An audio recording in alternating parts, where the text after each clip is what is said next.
forum d'échange des professionnels et étudiants en agriculture à l'occasion de la première édition des Meet-up de l'agriculture initiée par l'ONG Act for Africa. La Loterie nationale de Côte d'Ivoire fait un don au groupe scolaire Abobo Rail. Et puis le Fonds pour la science, la technologie et l'innovation FONSTI présenté aux enseignants-chercheurs de l'Université de Korogo.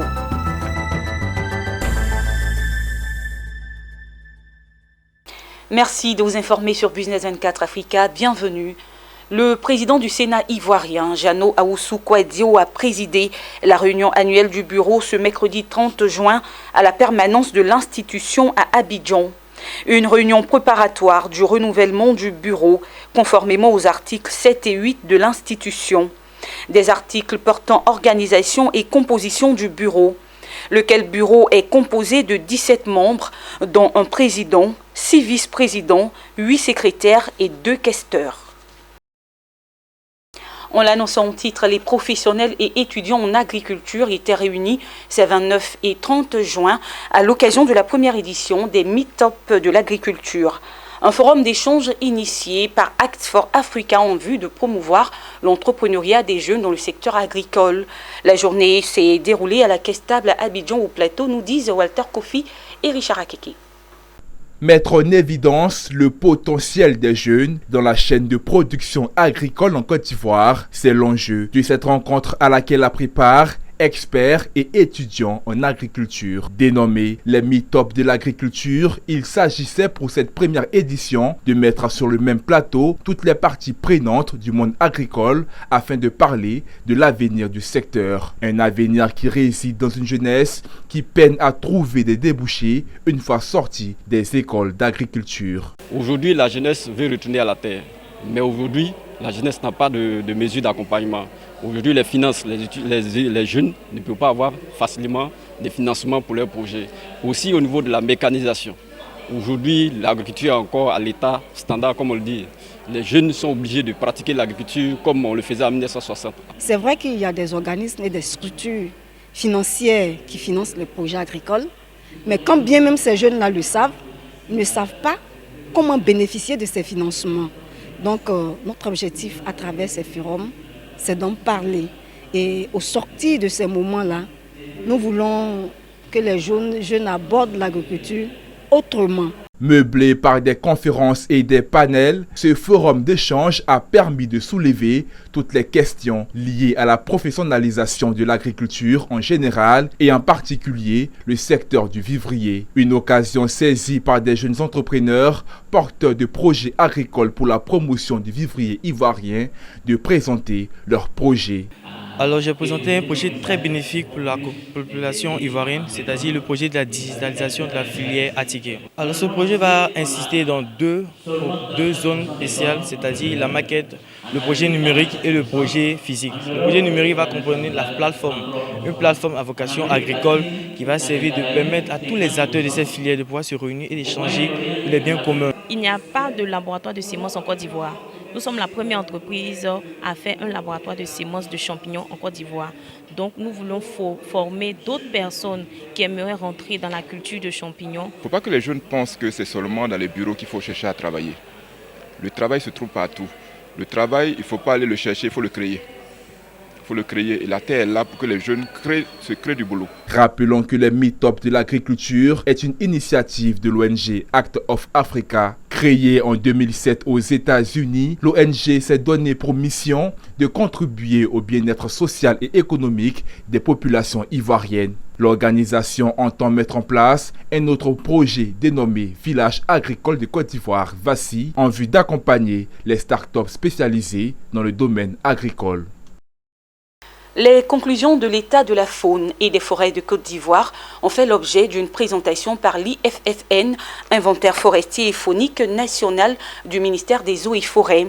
C'était à l'occasion d'une conférence de presse des acteurs du secteur forestier dans la commune du Plateau. L'objectif est d'actualiser les informations sur les ressources forestières et fauniques en Côte d'Ivoire. Les résultats du rapport de l'IFFN, Inventaire forestier et faunique national, sont alarmants. Au cours des 60 dernières années, 90% de la forêt ivoirienne a disparu, faisant de la Côte d'Ivoire un des pays en Afrique dont le taux annuel de déforestation est le plus élevé. Sur le volet faune, sur 120 espèces ciblées, 34 ont rejoint la liste rouge et 9 en danger d'extinction. Parmi elles, l'éléphant, notre symbole national. Donc tous ces résultats vont nous permettre d'orienter, comme je l'ai dit, notre politique. Et les solutions, nous les connaissons. Il faut déjà stopper la déforestation, faire en sorte que l'agriculture ne soit plus destructrice de forêt, mais cela est bien compris. Trouver les voies et moyens pour que nos agriculteurs continuent de travailler, mais sans détruire la forêt. Faire en sorte que la biodiversité puisse revenir en Côte d'Ivoire. Et donc cela implique des comportements qui doivent changer, une prise de conscience de notre population et de tous les acteurs dans ce domaine que nous avons un patrimoine à préserver. Je crois que nous sommes sur la bonne voie, mais il faudra être encore plus rigoureux, encore plus déterminé. Pour produire ce rapport, l'IFFN, projet du ministère des Eaux et Forêts, a sillonné la Côte d'Ivoire pendant 2 ans. Aidé par l'OIPR, Office ivoirien des parcs et réserves, ANADER, l'Agence nationale d'appui au développement rural, et la SODEFOR, Société de développement des forêts. C'est un projet, comme l'a expliqué le conseil technique municipal, qui a nécessité beaucoup de travail, mais il a fallu beaucoup d'abnégation et de courage pour aboutir à cela. Bon, on a commencé par des formations, puisqu'on a intégré des équipes nationales, des structures nationales. Donc ces structures nationales comme la SODEFOR, l'OIPR et la NADER, qui étaient donc les opérateurs sur le terrain, ont eu la formation de la part du maître d'œuvre. Voilà. Après ça, le travail proprement dit a commencé. Et puis il y a eu des contrôles qui ont été exécutés également par le maître d'œuvre. Et ensuite, tous ces résultats ont été collectés et traités. Et donc c'est les résultats que nous vous avons présentés ici. Malgré ces rapports alarmants, l'espoir est permis. Le gouvernement ivoirien, à travers sa nouvelle politique agricole, forestière et environnementale, veut relever le défi. Il faut souligner que le dernier inventaire forestier en Côte d'Ivoire date de 1979. Avec ce rapport, une nouvelle page s'ouvre. L'IFFN, qui a pour objet de devenir une structure pérenne, pourra mettre à la disposition de l'État et de tous des données actualisées pour connaître l'évolution dans le temps et les potentialités du territoire en termes de faune, de forêt et de fertilité des sols. Car la Côte d'Ivoire s'est engagée à réduire sa production de gaz à effet de serre et maintenir un couvert forestier de 20% à l'horizon 2030. On l'annonce en titre, la Loterie nationale de Côte d'Ivoire, l'ONACI, multiplie ses actions sociales en faveur des populations de Côte d'Ivoire. La LONACI, à travers sa fondation, a offert une cantine, des latrines et réhabilité entièrement le groupe scolaire Abobo Rail. La cérémonie de remise de clés et la coupure du ruban ont eu lieu ce 21 juin 2021. 50 millions de francs CFA, c'est le montant déboursé par la Loterie nationale de Côte d'Ivoire pour la rénovation des 4 bâtiments du groupe scolaire Rail dans la commune d'Abobo. Cette somme a également servi à l'achat de tables-bancs, de portes, de tableaux, ainsi qu'à la construction d'une cantine et des latrines. Désormais, les écoles Rail 2, 3, 5 et 6 ont fière allure, offrant aux enseignants et aux élèves un cadre propice aux études. Toutes ces actions sociales ont été saluées par les acteurs du système éducatif ivoirien. C'est un grand sentiment de joie, de satisfaction, parce que la plupart de nos écoles se trouvent un peu dans des états vétustes. Et Madame Liépé nous a souvent interpellés sur certaines structures. Mais quand une structure bénéficie de l'apport, comme c'est le cas par la LONACI, vraiment c'est une très grande satisfaction parce que nous voyons que ces changements qui interviennent là ne sont pas simplement superficiels, des changements de couleur, mais c'est plutôt comme une nouvelle page qu'on ouvre. Pour Karim Ouattara, DGA de la LONACI, en réalisant ses œuvres, la Fondation LONACI assiste l'État de Côte d'Ivoire dans ses missions régaliennes portées à l'excellence l'éducation en Côte d'Ivoire. Bien évidemment, il faut savoir que c'est notre mission citoyenne, c'est notre raison d'être, de pouvoir collecter l'épargne publique volontaire et de redistribuer, donc à travers des gains. Quand il y a des joueurs qui jouent, qui ne gagnent pas tout de suite de façon instantanée, donc un lot, naturellement, ce qui est prélevé dans la partie qui n'ont pas gagné est réinvesti dans la réalisation d'une œuvre sociale. Et dans les œuvres sociales, vous avez des écoles, des maternités, des hôpitaux, et, bref, il y a beaucoup de choses, des châteaux d'eau, des cantines comme on vient de faire ici, des latrines par ailleurs, des clôtures, bref, il y a pas mal de choses que nous réalisons. La réalisation de ces œuvres sociales est l'aboutissement d'un lobbying mené par le journaliste Kunta Mader, anciennement enseignant au groupe scolaire RAI. Aujourd'hui, je me réjouis, je suis fier de ce que j'ai fait et je dis merci à Dieu qui m'a inspiré. Parce que vous pouvez avoir une idée, mais si Dieu ne vous donne pas la force de réaliser cette idée-là, ça ne peut pas se faire. Donc vous voyez que je suis un peu très ému. Avec la réhabilitation du groupe scolaire RAI d'Abobo, la Loterie nationale de Côte d'Ivoire aura réalisé pour ses œuvres sociales en 2020 des dons et des infrastructures à plus de 1,5 milliard de francs CFA. Fait marquant, les réalisations de la LONASIC couvrent l'ensemble du territoire national ivoirien. C'est un reportage signé Emmanuel Bonzo et Ézéchiel Seri.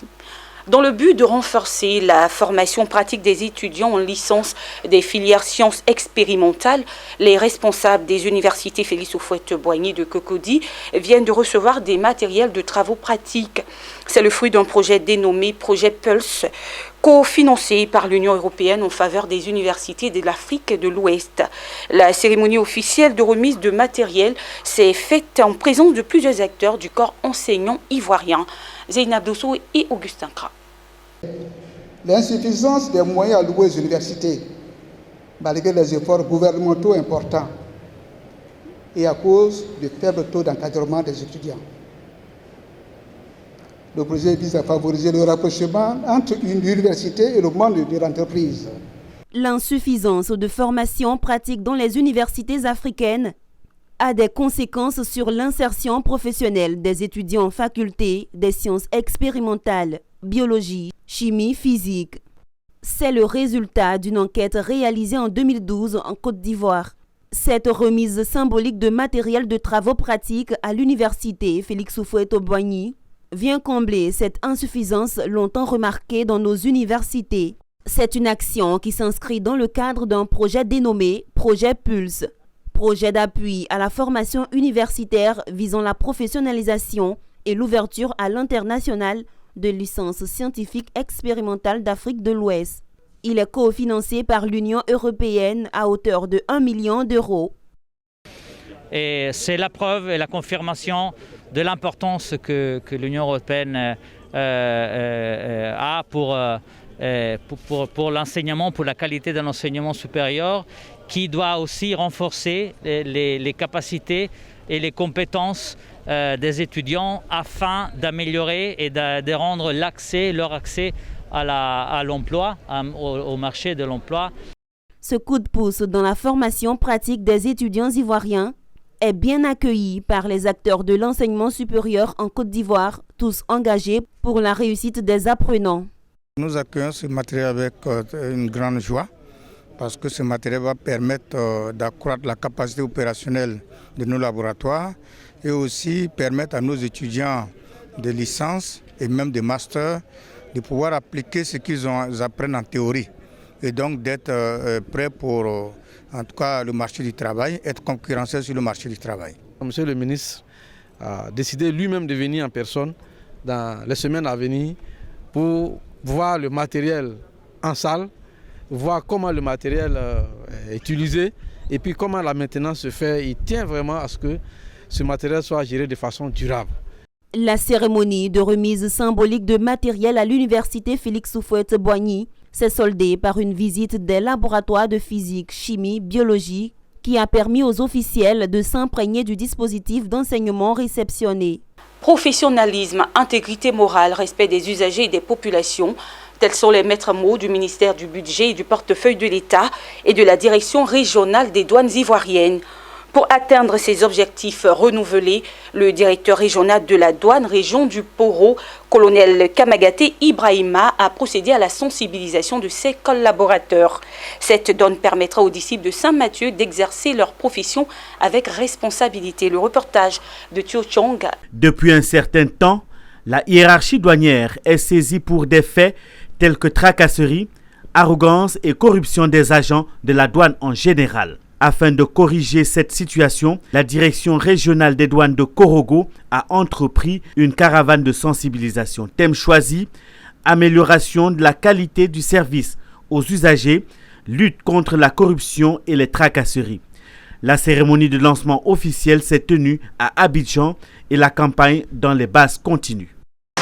La hiérarchie nous envoie pour vous tenir un langage de vérité, pour dire qu'à partir de maintenant, pour rentrer dans la vision du président de la République qui prône un Ivoirien nouveau, il faut qu'on ait des FDS nouvelles, des douaniers nouveaux qui changent de comportement. En quoi faisant? En étant courtois.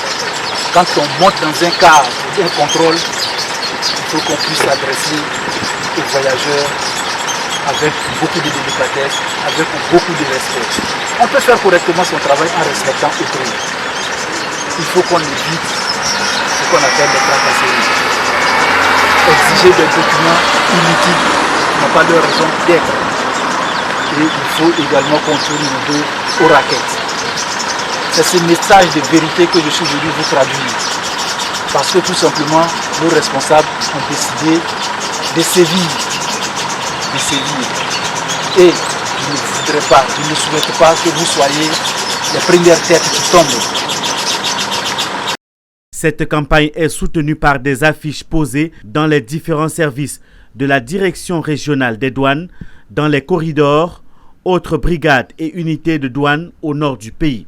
Ainsi, le directeur régional de douane de Korogo et ses collaborateurs ont investi les bureaux pour sensibiliser les disciples de Saint-Mathieu. Les sorties des corridors Korogo, Ferkessédougou et Ferkessédougou-Wangolodougou ont constitué les premières étapes de la sensibilisation du colonel Ibrahim Kamagaté. Pour permettre aux plaignants d'informer qui de droit, un numéro vert, à savoir le 80 08 0070, a été publié. Les innovateurs, les chercheurs, les inventeurs de Côte d'Ivoire n'auront plus désormais des soucis de financement en ce qui concerne leurs projets. Le Fonds pour la science, la technologie et l'innovation FONSTI a été présenté aux chercheurs de l'université de Korogo. L'objectif de cette présentation est de faire connaître le fonds et ses différentes attributions. Des précisions avec Thio Chang et Mon Désir Nascimento. Ils sont les premiers bénéficiaires du fonds de soutien à la recherche destiné au financement de programmes et projets de recherche scientifique et d'innovation technologique mis sur pied par l'État de Côte d'Ivoire. Un fonds dont ils ignorent les grandes missions. C'est la raison de la présence des responsables du Fonds pour la science, la technologie et l'innovation FONSTI ici. Ils sont venus à la rencontre des enseignants-chercheurs de l'université de Korogo dans le but de présenter et de faire connaître l'essence de cet instrument de financement de la recherche en Côte d'Ivoire. Le FONSTI est un instrument qui vient contribuer à la croissance économique du pays et participer au développement économique et social des populations. Le FONSTI, c'est le fonds de soutien aux projets de recherche dans le domaine des sciences, de la technologie et de l'innovation en Côte d'Ivoire. Donc le FONSTI accompagne les enseignants-chercheurs, les chercheurs, tout porteur de projets dans ces domaines. Durant 3 jours, les équipes du FONSTI et les enseignants-chercheurs de l'université de Korogo se sont partagés les informations utiles sur le financement des projets par le fonds.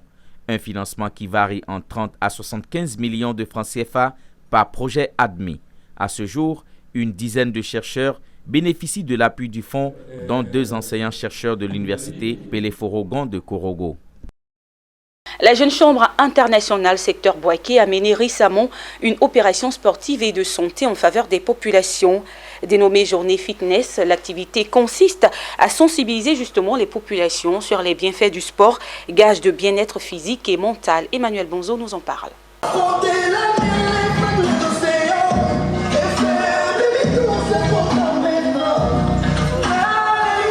Séance fitness, opération de dépistage contre le diabète et l'hypertension artérielle ont animé la première édition de cette activité initiée par la Jeune Chambre internationale de Bouaké. Dénommée le Fitness Day, cette action géante est inscrite dans la mandature 2021 de cette section du Club Service. Dans la première partie du mandat, nous avons fait une grosse activité en rapport avec la citoyenneté active. Cette fois-ci, nous avons voulu faire une activité communautaire pour convier toutes les couches de la population de Bouaké à venir se faire dépister contre le diabète et l'hypertension artérielle et après à bouger leur corps, à sortir de leur sédentarité en participant au fitness géant que nous organisons. La jeune chambre au service de la communauté. Chaque fois que besoin se fera sentir, nous essaierons à notre modeste niveau d'apporter notre modeste contribution à l'évolution d'une jeunesse responsable, ambitieuse et dynamique. C'est donc une action communautaire au nombre du chapelet d'activités de la JCI de Bouaké. Il s'agit de contribuer au bien-être des populations à travers ce type d'initiative portant sur la santé et le sport. Nous avons décidé d'accompagner la jeune chambre par rapport à cette activité parce que le diabète aujourd'hui est une maladie qui touche beaucoup les pays en voie de développement, les pays subsahariens, dont la Côte d'Ivoire. Donc, étant sollicité par la jeune chambre, nous avons jugé opportun vraiment de pouvoir les accompagner et procéder à une campagne de dépistage du diabète au sein de la population de Bouaké. Nous invitons la population de Bouaké, à travers vraiment l'ONG, à travers la JC, vraiment pour embrasser vraiment ces actions, ces initiatives. À travers cette action, la Jeune Chambre internationale de Bouaké se montre active sur le terrain. Une mission importante pour continuer d'être au service des populations de Bouaké en particulier et de la Côte d'Ivoire en général.